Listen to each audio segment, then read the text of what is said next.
Alright everyone, well this week I thought we'd do something kind of fun with a tool that's, quite powerful but very seldom is used, and I think it's because when it was initially introduced it did some very cool things, but I think people didn't really catch on very well, and it's the vanishing point filter inside Photoshop, and it's a very powerful feature once you understand it and can use it. Now, one of the big advantages of the newer vanishing point is that you can apply an image to multiple planes, and here's what I mean. Here we have an image of a building, and I want to put this mock movie poster on the side of it. Maybe you've probably seen in large cities they'll hang the banners or even put window graphics in the windows and make up an entire image on the side of a building.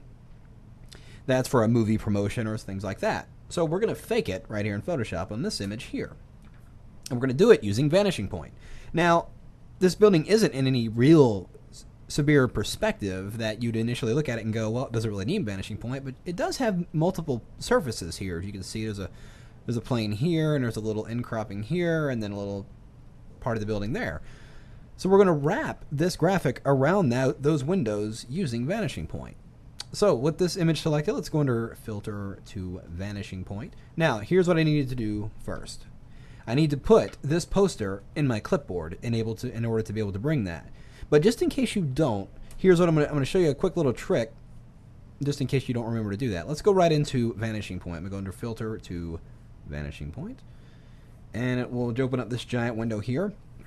And we're going to be starting with the grid tool, of course, and I'm just going to start by drawing a plane on this right here. So I'm going to click once, and we'll go down here, and we're not going to go all the way down to the bottom of the building because we don't need to. And I'm going to click and define that plane there, and it will give me that grid line. And if you want, the grid to be bigger or smaller, you can change it here, just in case, depending on what kind of work you're doing.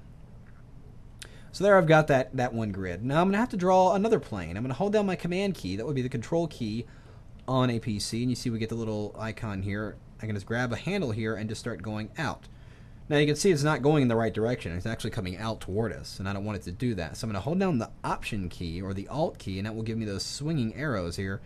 And I'm just going to drag around and swing it in the other direction so it's lined up. Now it does get a little tricky. Let me position it right about there. And you can see I'm lined up with that little line here.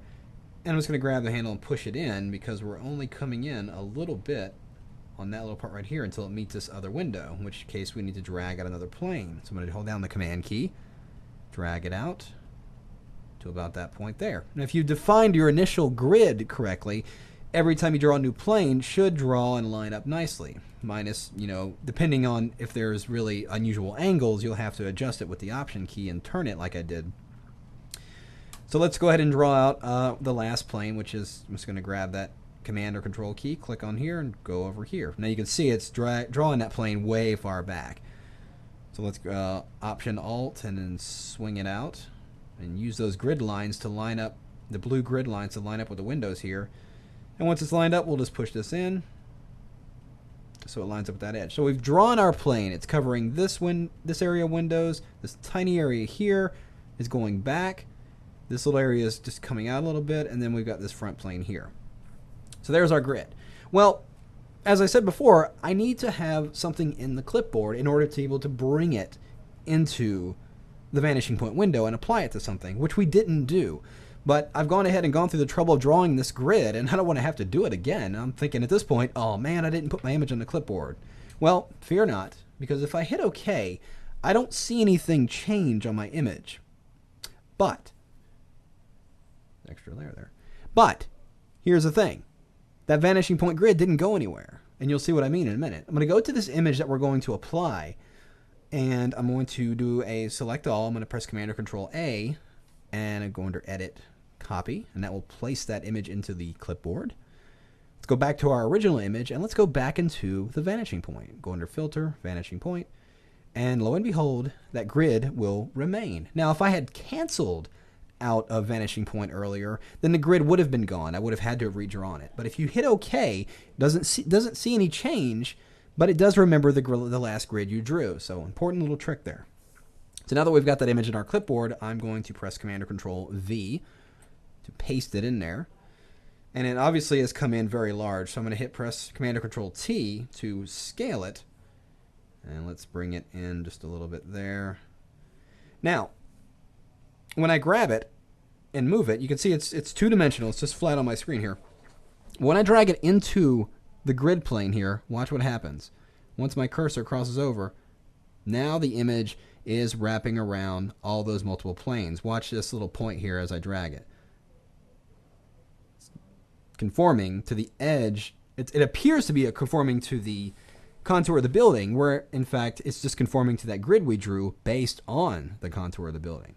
And this is the advantage of the new vanishing point, is that before you were only able to apply an image to one plane at a time. It wasn't able to cross over the planes like this. That's a very cool feature. So I'm actually going to scale this down a little bit more. And let's put that right about there. So that's very cool. I like that. So I'm going to go ahead and hit OK. Now, here's another little point. Another little trick to know. Now that I've applied it, it looks good on there, except it's on my layer. It's on my background layer. It's flattened. Now, I don't want that. I want that it's on its own layer. So here's what I'm going to do. I'm going to Command and Control Z to undo that. And I'm just going to create a new blank layer. Now let's go back in there and go to Vanishing Point. And no, I'm not just messing up over and over. I think these are critical to show you that these little pitfalls you may run into using Vanishing Point, because a lot of people I have talked to tell me they have all these issues. It doesn't work. It doesn't do that. This is why. It's these little tiny little tricks that get you past that. So let's go ahead and bring that image back in here and scale it in. Let's drag it into my grid. So I'm doing all the same things I just did a minute ago, but when I hit OK, now that distorted image is on its own layer. So now I can do whatever I want. So I want to blend this into the building. I don't want it to look like it's a banner hanging on the building. I actually want it to look like maybe it's printed on the glass, or it's decals that are on the glass, which means it would show reflections of the glass from the daylight.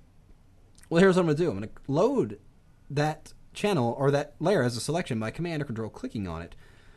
And then I'm going to highlight that background layer. And I'm just going to press Command or Control J to copy that selected area on its own layer. So I turn all my layers off. That's all I've done. I've copied an area that's the same area as that poster, and then copied it on its own layer. Let's turn all these layers back on. I'm going to drag that over that poster image. So our poster image will appear to have disappeared because that copied layer is covering it. But here's what I'm going to do. That layer selected, I'm going to remove the color information first by pressing Shift-Command-U. That would be Shift-Control-U on a PC, and it will remove the color information, making that more grayscale. Then I'm going to change the blend mode of this layer to hard light, and watch what will happen. Boom. Takes on the lighting of that image and makes it look like that poster is actually printed on the windows, or it's, decals right on the windows. So we're getting that daylight that's reflecting on this plane of glass here. It looks realistic and blends in nicely. So you can see using Vanishing Point is not nearly as intimidating as it might seem. So as long as you're aware of those little pitfalls that I went over there, you'll be able to work efficiently in there too. And then taking a piece of a layer and then giving it a lighting effect, giving you a realistic poster right on the side of that building.